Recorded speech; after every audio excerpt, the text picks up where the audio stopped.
बिस्मिल्लाहिर्रहमानिर्रहीम। तलाक़ के अलावा ऐसी चीज़ें जो मियाँ बीवी के निकाह को ख़त्म कर देती हैं, मियाँ बीवी का निकाह टूट जाता है, वो असबाब कौन से हैं? तो जानने के लिए आज की इस वीडियो को मुकम्मल ज़रूर देखिएगा। तलाक़ के अलावा मदरज झैल चीज़ों से भी निकाह टूट जाता है। नंबर 1, मौत। ज़ौजैन में से किसी एक के इंतकाल से ज़ौजियत का ताल्लुक़ ख़त्म हो जाता है। इसलिए शौहर के लिए अपनी फ़ौत शुदा बीवी के इंतकाल के बाद उसकी बहन से निकाह करना जायज़ होता है। ताहम उसके बावजूद कुछ अहकाम के एतबार से ज़ौजियत का रिश्ता एक गोना बाद अज़ विसाल भी बरकरार रहता है। जैसे ज़ौजैन में से जो ज़िंदा होगा वो दूसरे का वारिस बनेगा, और बीवी अपने खामिद के इंतकाल के बाद इद्दत गुजारेगी और सोग करेगी, वगैरह वगैरह। नंबर 2, खुला। मियाँ बीवी बाहिमी तौर पर इस बात पर राज़ी हो जाएं कि बीवी शोहर को कोई माली इव्ज़ दे, जैसे अपना महर माफ़ कर दे, और शोहर इस माली इव्ज़ के बदले में बीवी को अपनी ज़ौजियत से आज़ाद कर देगा।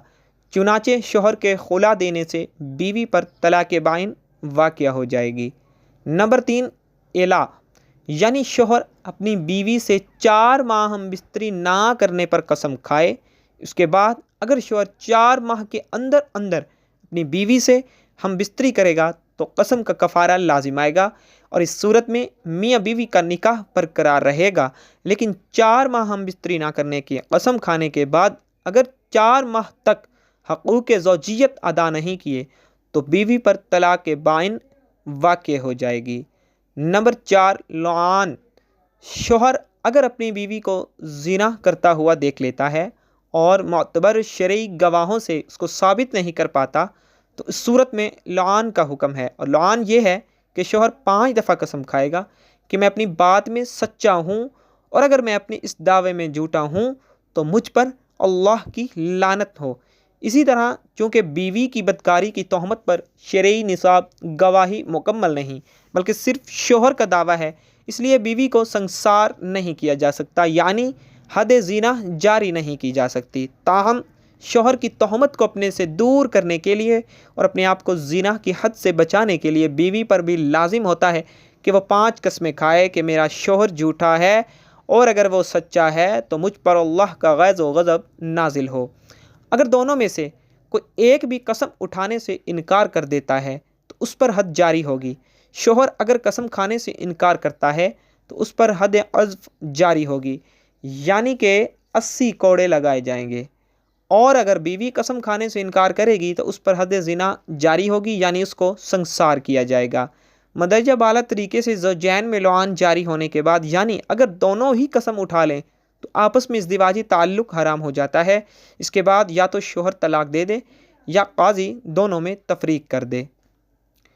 शोहर का गायब होना। इसी तरह शोहर के गायब होने की सूरत में भी इमाम मालिक रहमहुल्लाह के मसलक पर अमल करते हुए अगर मतलूबा शराइत पाई जाएँ तो काज़ी 4 साल के इंतज़ार के बाद बीवी को गायब शोहर के निकाह से आज़ाद कर सकता है। ज़ौजैन में से अगर कोई भी दीन इस्लाम छोड़ दे अल-याज़ बिल्लाह तो दोनों का निकाह ख़त्म होकर दोनों में अलहदगी वाक़ हो जाती है। निकाह के बाद रज़ात का यकीन इल्म होना। अगर मोतबर गवाहों की गवाही से ये साबित हो जाए कि मियाँ बीवी दोनों आपस में रज़ाई बहन भाई हैं तो काज़ी दोनों में ही तफरीक ज़रूर कर देगा। मज़हब इस्लाम में निकाह टूटने और ख़त्म होने के मुतअद्दिद असबाब हैं। शोहर बीवी को तलाक़ दे दे, मियाँ बीवी के दरमियान खुला हो जाए, इस्लामी मुल्कों में काज़ी और गैर इस्लामी मुल्कों में शरई पंचायत शोहर के नामर्द या लापता वगैरह होने की सूरत में शरीयत के मुकर्रर असूल के तहत निकाह फ़स्ख़ कर देगा। पहली सूरत में अगर शोहर ने 1 या 2 तलाक़ें दी हैं तो तलाक़ रजई की सूरत में इद्दत में रिजात के ज़रिए औरत दोबारा निकाह में वापस लाई जा सकती है, और अगर इद्दत गुज़र गई या दी हुई 1 या 2 तलाक़ें बाइन हैं तो इद्दत में या इद्दत के बाद बाहिमी रज़ामंदी से दोबारा निकाह हो सकता है। हलाला की ज़रूरत ना होगी, और निकाह जदीद के बाद औरत दोबारा उसकी बीवी बन जाएगी اور اگر شوہر نے 3 طلاقیں دی ہیں تو حلالہ سے پہلے دوبارہ نکاح کی کوئی صورت نہ ہوگی، اور اگر خلا ہوا ہے اور خلا میں ہی خلا کے الفاظ استعمال کیے گئے ہیں تو چونکہ خلا طلاق بائن کے حکم میں ہوتا ہے، لہٰذا یہاں عورت کو دوبارہ بیوی بنانے کا طریقہ وہی ہوگا جو اوپر ایک طلاق بائن کا بیان ہوا، اور اگر خلا میں طلاق کے الفاظ استعمال کیے گئے ہیں تو اس پر الفاظ طلاق کا حکم جاری ہوگا، اور اگر قاضی یا شرعی پنچایت نے شریعت کے مقررہ اصول کے تحت نکاح فسخ کیا ہے تو چونکہ یہ نکاح فسخ بعض صورتوں میں طلاق ہوتا ہے اور بعض صورتوں میں طلاق نہیں ہوتا ہے، لہٰذا جیسی صورت ہوگی اسی کے مطابق ہی دوبارہ نکاح کا حکم ہوگا۔ اور اگر کسی شادی شدہ شخص نے ایسا کلمہ کفر ادا کیا جس کی بنا پر معتبر مفتیان نے تحقیق واقعہ کے بعد اس شخص کے مرتد ہونے کا فتویٰ دے دیا تو اس کا نکاح ٹوٹ جائے گا اور بیوی اس سے بائنہ ہو جائے گی، لہٰذا وہ عدت گزار کر دوسری جگہ نکاح کر سکتی ہے۔ البتہ اگر شوہر دوبارہ مسلمان ہو جاتا ہے اور وہ اپنی پہلی بیوی سے نکاح کرنا چاہتا ہے تو عدت یا پھر عدت گزرنے کے بعد اس کی رضامندی سے نئے مہر کے ساتھ 2 گواہوں کی موجودگی میں نکاح کر سکتا ہے۔ اگر بیوی نے کلمہ کفر ادا کیا ہے تو مفتاح کے مطابق اس کا نکاح سابق شوہر سے بدستور قائم رہے گا، لیکن شوہر کے لیے عورت کی طرف سے تجدید نکاح سے پہلے اس کے ساتھ وطی یا دوائی وطی شرعاً جائز نہیں ہے۔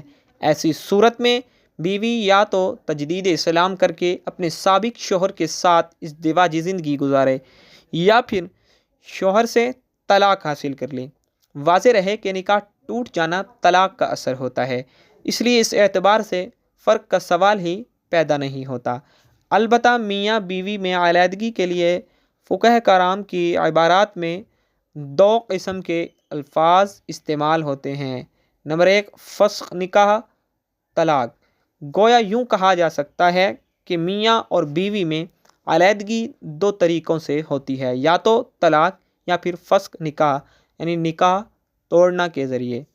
ان دونوں میں فرق یہ ہے کہ شوہر کی جانب سے ازدواجی تعلق کو ختم کرنا طلاق کہلاتا ہے اور اس کے کچھ مخصوص اور معروف الفاظ ہیں، اور فسخ نکاح تو یہ عقد نکاح کو توڑنے اور ازدواجی ارتباط کو بالکل اصل سے ختم کرنے کا نام ہے، اور یہ قاضی یا شرعی حکم کے ذریعے ہی ہوتا ہے، اور ان دونوں میں درج ذیل فرق پایا جاتا ہے۔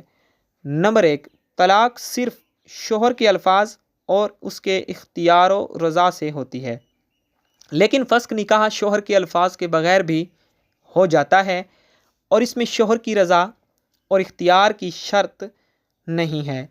نمبر 2 طلاق کے کئی ایک اسباب ہیں اور بعض اوقات بغیر کسی سبب کے بھی ہو سکتی ہے، بلکہ طلاق تو صرف شوہر کے الفاظ طلاق ادا کرنے سے ہوگی، اور فسخ نکاح کے لیے سبب کا ہونا ضروری ہے جو فسخ کو واجب یا مباح کرے۔